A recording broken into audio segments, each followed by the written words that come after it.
आज शहीदों का अंतिम संस्कार किया जाएगा। इनके पार्थिव शरीर इनके घर पहुंच चुके हैं और हर किसी का रो रो कर बुरा हाल है। हर कोई इन्हें भावभीनी श्रद्धांजलि तो दे रहा है, लेकिन साथ ही साथ बदले की भी बात सरकार से पूछ रहा है। हमारे दो संवाददाता हमारे साथ बने हुए हैं। पवन मिश्रा आगरा से हमारे साथ हैं, साथ ही साथ महाराष्ट्र से हमारे साथ संकेत पाठक हैं। पवन, आपके पीछे हजारों की भीड़ यहाँ पर दिख रही है। जाहिर तौर पर देश के लिए कुर्बान हुए इस वीर सपूत को अंतिम विदाई देने के लिए लोग यहाँ पहुंचे हैं।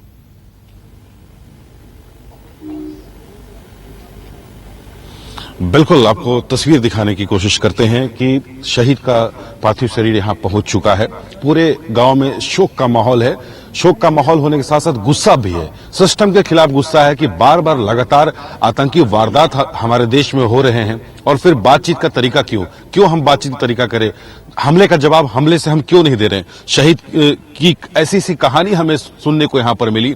भले ही ये शहीद हो गए, लेकिन इनकी वीरता की भी कहानी हमें पता चला कि 1990 में ये सीआरपीएफ में रिक्रूट हुए थे, जिसके बाद कई ऐसे ऑपरेशंस हुए जहां इन्होंने आतंकियों से लोहा लिया है। इनकी टीम जो है आतंकियों के छक्के छुड़ाए थे और गांव में चर्चे हैं। भले ये शहीद हुए, लेकिन इनकी वीरता की कहानी सुनते बन रही है। इनके पिता काफी बूढ़े हो चुके हैं, लेकिन बेटा के शहादत पर यही बता रहे कि भले ही उनका बेटा शहीद हुआ है, लेकिन जो देश के लिए उन्होंने किया, देश के लिए जो कुर्बानी उन्होंने दी, देश को भी चाहिए कि सुपर सर्जिकल स्ट्राइक की बात हो रही है। शहीद के बेटा हमारे साथ हैं, उनसे हम बात करते हैं, जो कि मेडिकल की तैयारी कर रहे हैं, पढ़ाई कर रहे हैं विदेश में। उनसे हम बात करते हैं।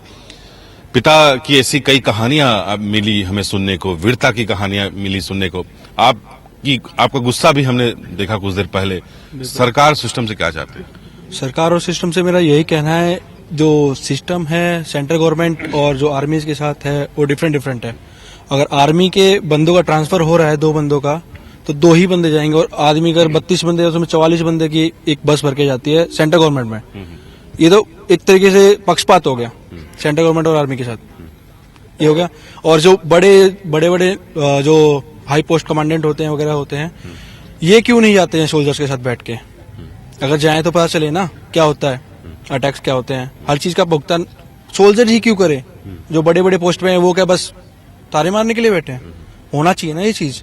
मेरा तो बस यही कहना है, जो हो रहा है अच्छा नहीं हो रहा है सिस्टम के साथ, बस सबको बराबर का हक मिलना चाहिए। और मेरे सिस्टर से पूछ लीजिए आप। बिल्कुल, सिस्टम पे सवाल है। जो आला अधिकारी होते हैं उन्हें काफी सुविधा मुहैया तो कराई जाती है, लेकिन जो कांस्टेबल और एएसआई लेवल के जो अधिकारी होते हैं उनके साथ दो व्यवहार किया जाता है। शहीद की बेटी भी हमारे साथ हैं, उनसे हम बात करते हैं। पिता से आखिरी बार कब बात हुई थी आपकी और क्या इन्होंने कहा था?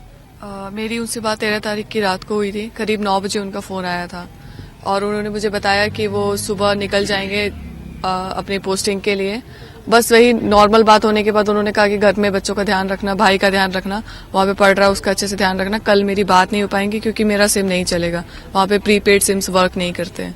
बस इतनी ही मेरी उनसे आखिरी बात हुई थी। आमतौर पर लोग अपनी बिटिया से ज्यादा क्लोज रहते हैं, ऐसी कोई बातें इन्होंने बताई आतंकियों को लेकर के, या कई ऐसी ज्वाइंट ऑपरेशन में ये शामिल रहे थे आतंकियों के खिलाफ, आतंकियों से लोहा भी इन्होंने लिया था, ऐसी कोई कहानी आपको बताया था? एक्चुअली मैं उनकी बेटी हूँ तो मुझसे ज्यादा शेयर नहीं करते थे ऐसी चीजें, क्योंकि मैं जब भी उनसे पूछती थी आपकी जॉब कैसी चल रही है, वो हमेशा कहते थे बहुत अच्छी चल रही है। पर भाइयों से शायद वो कर पाते हो, क्योंकि बेटी से ये सारी चीजें बात कर पाना इट्स नॉट इजी जॉब। वो बहुत नॉर्मल रहते थे, बहुत फ्रैंक फनी, ऐसा उनका नेचर था, बहुत नॉर्मल रहा करते थे। सिलीगुड़ी से श्रीनगर गए, इस बीच में कोई बातचीत? इस बीच में 15 डेज की छुट्टी आए हुए थे डैड, जो ट्रांसफर के टाइम पे छुट्टियां मिलती हैं डैड को, वो छुट्टी आए हुए थे। तो मेरी लास्ट टाइम 11 तारीख को बात हुई थी डैड से, जस्ट नॉर्मल, पापा मेरा मंथली एक्सपेंसेस मेरे को भेज दीजिए। तो पापा ने रात को पैसे डाले मेरे पास। मैं सुबह फिर अपने कॉलेज के लिए निकल गया। शाम को जैसे मेरे पास बड़े भैया का कॉल आता है मेरे पास, तब चाचा जी के लड़के मेरे, उनका कॉल आता है। मुझे जैसे ही खबर मिली आई एम टोटली ब्लैंक। मैंने 2 बार रिपीट किया, भाई